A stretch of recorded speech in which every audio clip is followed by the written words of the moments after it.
Sup peeps, my name's Ian. I sell books on eBay.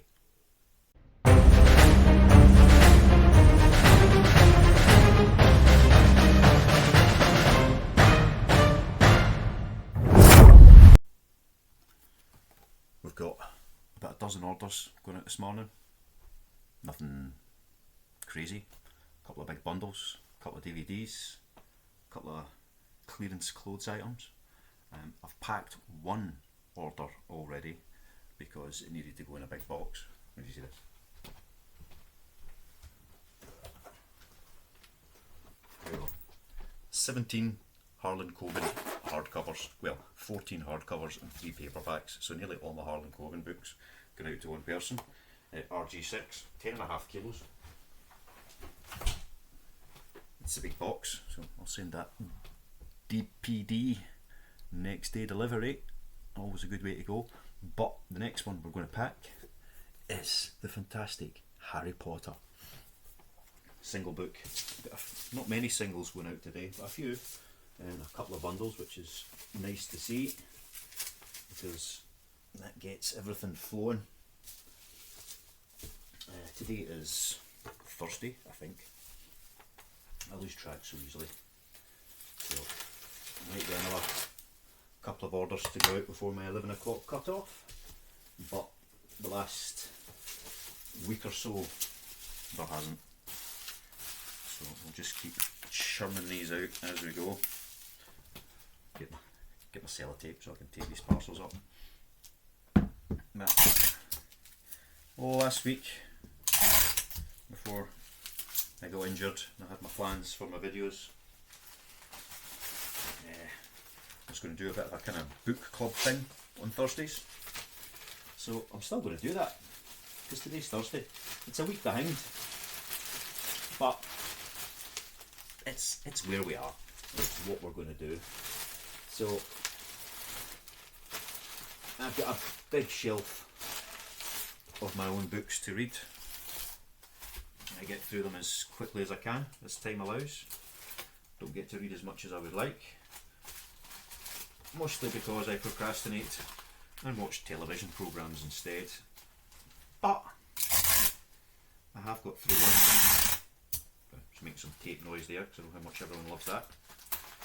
And what I read last, 320 grams, was Children of Time by Adrian Tchaikovsky. There it is there. So I read Dune a few weeks ago. Never really been a lover of sci-fi, but I thought, let's give it a go. So I read Dune, however you want to say it, and I was pleasantly surprised. It was actually quite good. It was actually really good. But was that because it was well written, or because I enjoyed the genre? I didn't know.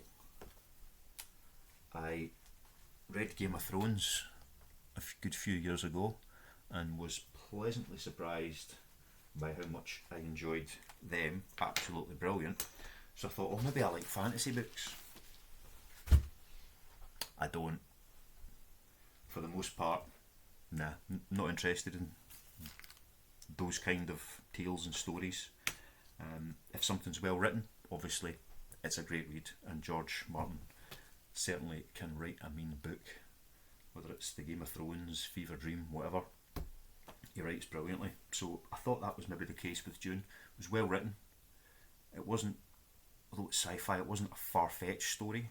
You know, it was quite a traditional story from that point of view, and I really enjoyed it.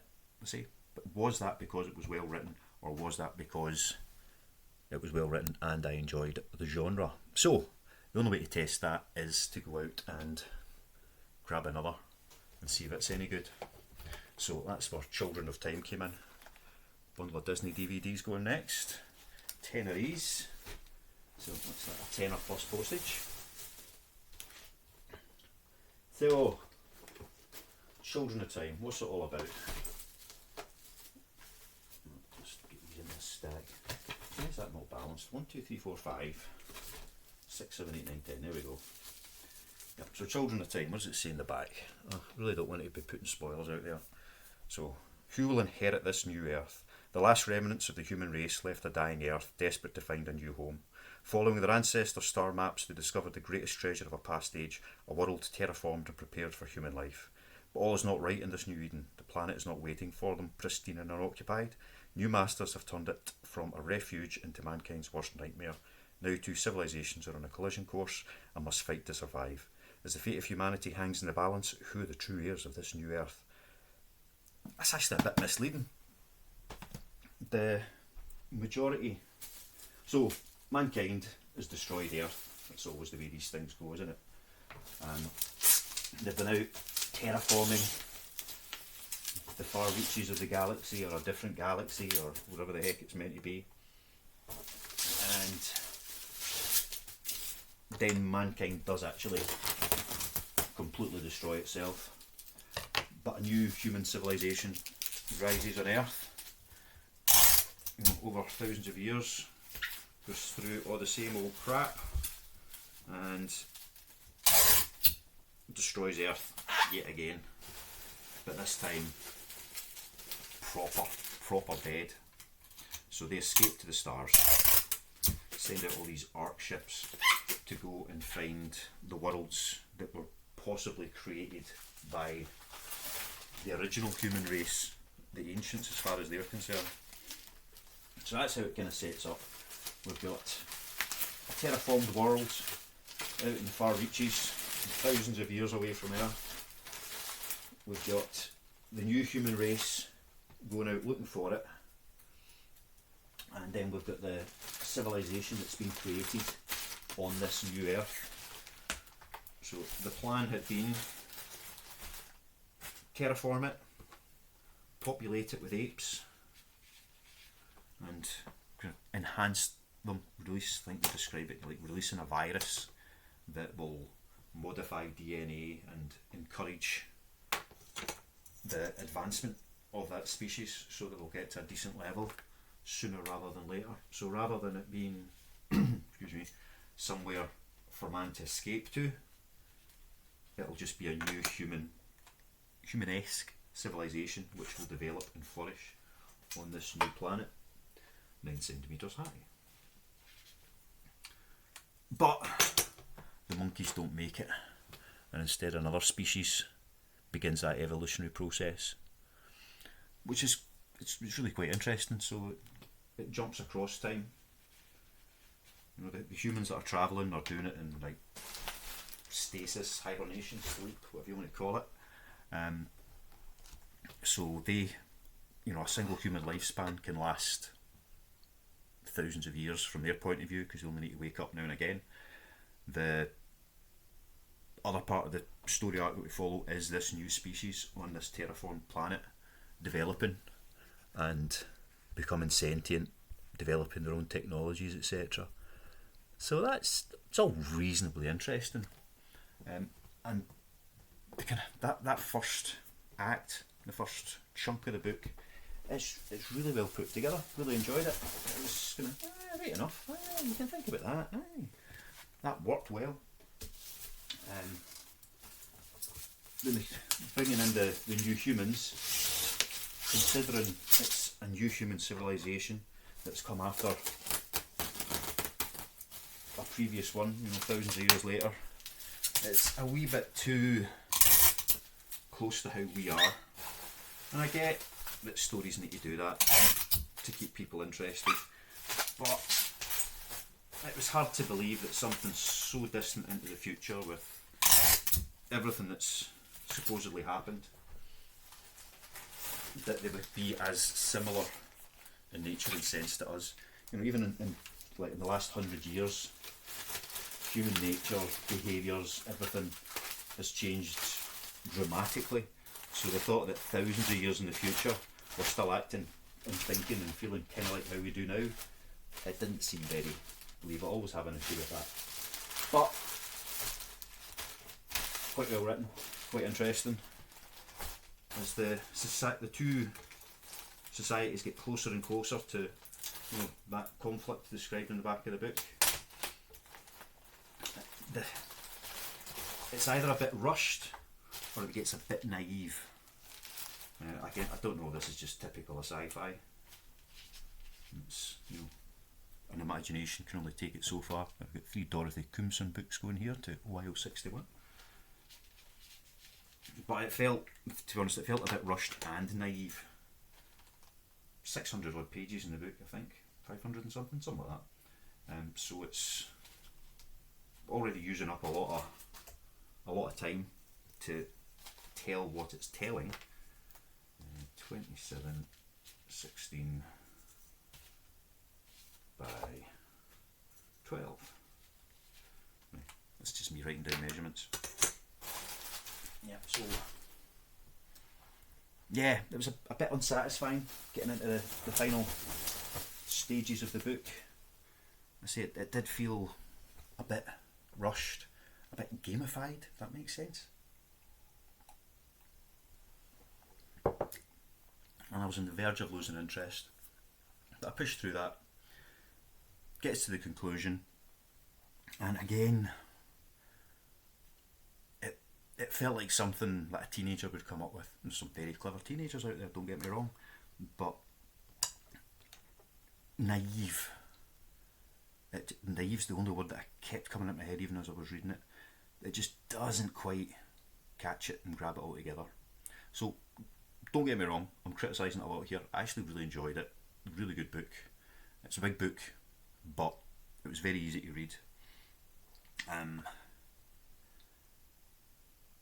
It's certainly not pitched as such, but maybe it's almost kind of young adult fiction rather than grown up stuff. I don't know what it's meant to be, but on the edge. And this is one of the highly recommended sci-fi books. So it was good.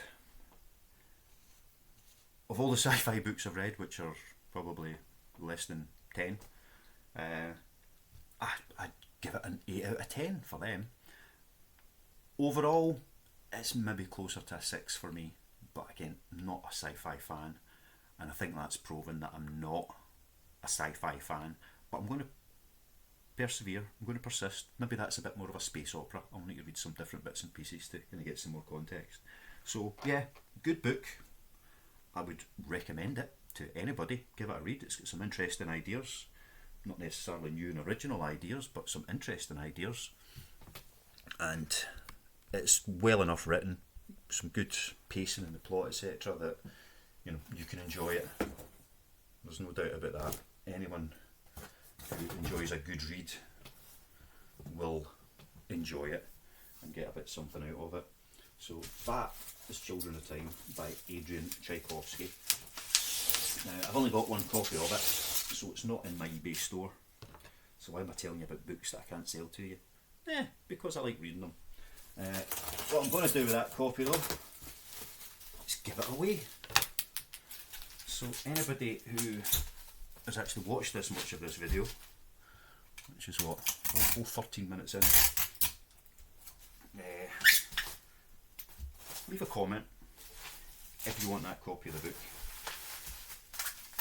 Tell us why you want it in as many or few words as you like,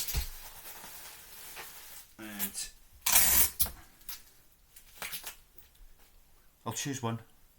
Might only be one comment, there might be no comments and I get to keep it, who knows. But yeah, whoever gets that down there, I'll get in touch somehow and get it sent out to you and see what you think of it. Am I just being fussy, or is it a classic top 10 all-time sci-fi book?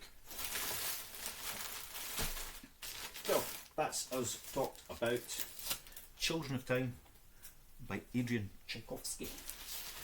I'll leave a wee Amazon link in the description somewhere as well, so if anybody wants to go and grab it from Amazon, they can. Get a nice shiny new copy. 1100 for a big Cassandra Clare book here. What is it? Queen of Air and Darkness by Cassandra Clare. It's going to HD6. I just need to get my measurements. So, next, I'm going to read another sci-fi book. I'm determined to test this genre and see exactly what it's all about. You know, these things that are incredibly popular but quite niche at the same time. I know they're good, because if I do start enjoying them, I have enjoyed them. Then there's, you know, a lot out there to read, some big long series, a lot to get into in the in-depth way. So what I'm going to read next, oh, it's not here, it's in the other room. Richard Matheson's I Am Legend. You might have seen the Will Smith movie. Maybe you haven't. The movie was alright. Didn't even know it was a book when I saw that years ago. But I'm going to give that one a shot. It's been touted as the best vampire story since Dracula, which I wasn't overly impressed with Dracula, so we'll see if that comes with anything. But I'm going to give that one a go next. It's a much shorter book. I don't think it's even 200 pages, so I'll probably get that read in the next few days, assuming nothing major comes up. A pair of crosshatch jeans going out, 15 quid. See, clearing down the old stock, although I may have to go out and buy more of these things just to keep my sales up. Pick up jeans for no more than £4, usually less. You get a pair of jeans for £4 and sell them for 15, then you make a fiver. It's 15 plus postage. So if you can sell a few of them every day, you can do alright, which I used to do, but I don't have that many stocked up anymore, so not as many sell, because there's not as many to sell, obviously. These are going to ZE1, another new postcode. Let's see how they go. What's the size of this one? 33 by 19 by 7. That's another one for the pile. So yeah, I Am Legend. Read that. Tell you all about it next week. And if I manage to give away Children of Time to somebody, I'll do the same with I Am Legend. Right, next we have Hunger Games Trilogy, going to SS3. There we go, Hunger Games Trilogy. Bundled up. And sent off. Yeah. eBay's still slow. I really don't know what's going on. Turned off the promotions again last night for a couple of items, for a couple of types of item, and sales jumped again. I don't know why that happens. Turn them off and you get an increase in sales. Then it drops off and you turn them back on and you get a wee bump in sales. And then it drops back down and then you turn them off and you get a wee bump in sales. It doesn't make any sense. I cannot fathom it at all. I've left certain things running consistently at different, with different promotion types, etc. running, just to make sure I've got a baseline, and they just fade and dwindle until there's like almost nobody looking or buying those particular listings. So there's definitely something amiss. Maybe that's how it's meant to work. SS3 this is going to again. But something doesn't work as I would expect it to work. So I say it doesn't mean it's not working properly, just not as I would expect it to work. So there's a bit of thinking needing done. I list regularly. I use the promoted listings. I do all the things that you should do to keep the business ticking over. There's, every day, at the end of each day, there's more listings than there were at the start of the day because I'm constantly listing new items. But sales just keep creeping down and down and down, and they have a wee plummet, and then they come back up a little bit, and then they creep down and down and down, and then a plummet, and then back up a little bit. I mean, it's looking month on month.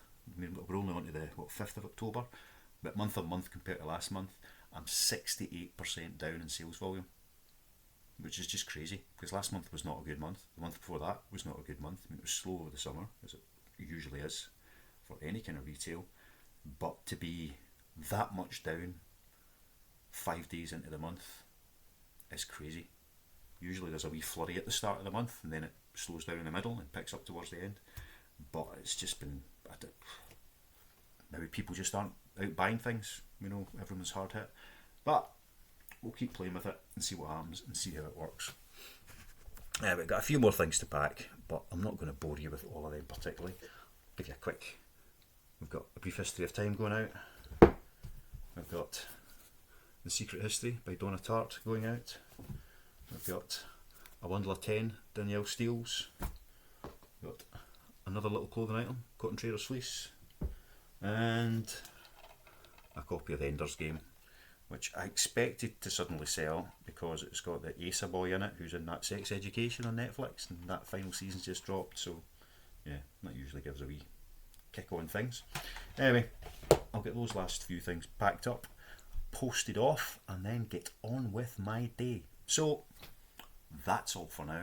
Remember, if you want that copy of Children of Time, leave a comment, tell me why you like it, and I'll get it sent out to you. Well, somehow. I haven't really worked out how to do all that bit yet, but we'll work it out. It'll be fine. It'll be fine. And yeah, see you soon. Love you. Bye.